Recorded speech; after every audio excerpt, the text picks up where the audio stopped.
The coronavirus outbreak is putting most long-distance travel at a standstill, causing fuel companies and fuel purchasers to have to store their product for longer amounts of time.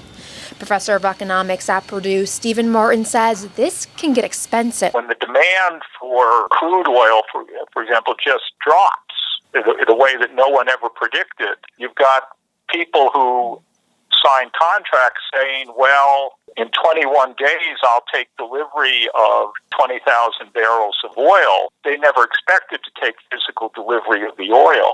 They were just going to sell it to someone else before they had to take delivery. Martin says there's something like half a year's supply of crude oil for the USA sitting in oil tankers sailing around the oceans. The way you get a negative price for oil is that these oil dealers who sign futures contracts to take delivery are starting to pay people to take the oil off their hands because they can't physically take the delivery. They don't have any place to store it. A negative price doesn't mean that gas stations will give out fuel for free.